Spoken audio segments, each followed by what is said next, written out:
Assalamualaikum Hisham. Terima kasih kerana sudi meluangkan masa bersama saya pada pagi ini. Jadi bolehkah Hisham mengenalkan diri dahulu? Okay. Waalaikumsalam. Nama penuh saya Hisham bin Hashim. Sekarang saya berusia 19 tahun dan merupakan pelajar di IPG Kampus Ipoh. Saya berasal dari Kedah dan hari ini saya akan menceritakan perkembangan fizikal saya ketika umur 10 hingga 12 tahun. Jadi baiklah, semasa berumur 10 hingga 12 tahun, bagaimana keadaan fizikal Hisham pada waktu itu? Pada usia 10 tahun, saya masih agak kecil dan kurus. Tapi bila masuk umur 11 dan 12 tahun, saya mula membesar dengan cepat. Tinggi badan saya meningkat. Suara saya mula garau dan berat badan pun bertambah sikit. Saya juga mula ada jerawat kecil dekat dahi dan muka lah. Dan itu saja. Jadi adakah Hisham aktif dengan sukan ataupun aktiviti fizikal pada waktu itu? Ya, saya sangat minat bermain bola sepak. Setiap petang saya akan main bola dekat padang dengan kawan-kawan. Aktiviti fizikal tu banyak bantu saya jadi lebih kuat dan yakin. Kadang-kadang saya juga sertai kejohanan antara kelas juga.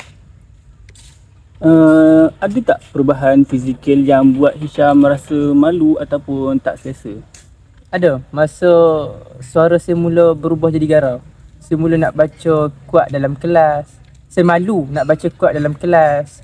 Badan pun mula berbau, peluh kalau aktif sangat.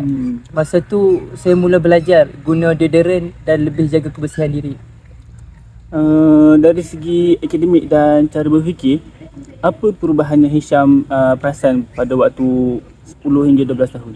Saya rasa masa umur 10 tahun saya belajar sebab cikgu suruh. Tapi bila dah 11 hingga 12 tahun, saya mula fikir kenapa saya belajar dan nak dapat keputusan yang baik. Saya mula pandai rancang masa belajar, buat nota dan faham sesuatu, bukan setakat hafal. Subjek apa yang Hisham paling minat dan paling susah masa itu? Saya minat sangat matematik sebab saya suka kira, logik dan masalah yang ada jawapan tepat. Subjek yang susah bagi saya ialah sains sebab eksperimen dan konsep abstrak macam tenaga dan elektrik. Faham? Waktu itu macam mana cara Hisham selesaikan masalah atau buat sesuatu keputusan? Waktu tu macam mana cara saya selesaikan adalah dengan saya fikir dengan lebih matang. Kalau ada masalah dengan kawan atau pelajaran, saya akan cuba fikir dulu sebelum tanya cikgu atau mak ayah. Saya dah boleh buat pilihan sendiri. Contohnya pilih nak sertai pertandingan atau tidak. Dari segi emosi pula, macam mana perasaan Hisham pada usia 10 hingga 12 tahun? Masa tu saya mula ada rasa malu, rasa nak dihargai dan cepat terasa kalau orang kritik. Kadang-kadang saya rasa takut gagal, especially bila nak UPSR. Tapi saya juga mula belajar kawal perasaan dan tak cepat marah. Bagaimana keadaan Hisham dengan rakan-rakan pada ketika itu? Saya rapat dengan beberapa kawan yang sama minat bola sepak. Kami selalu belajar sekali, tapi ada juga masa berlaku salah faham atau bergaduh kecil.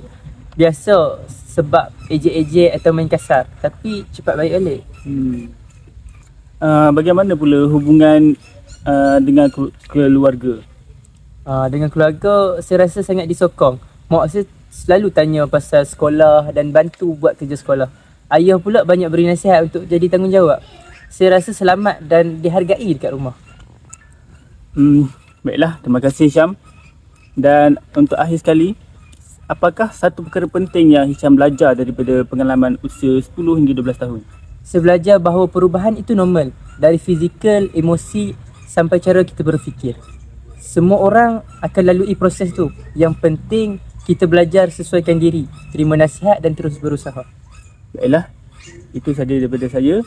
Terima kasih kepada Hisham kerana sudi membantu saya untuk menjalankan tugas saya. Sama-sama.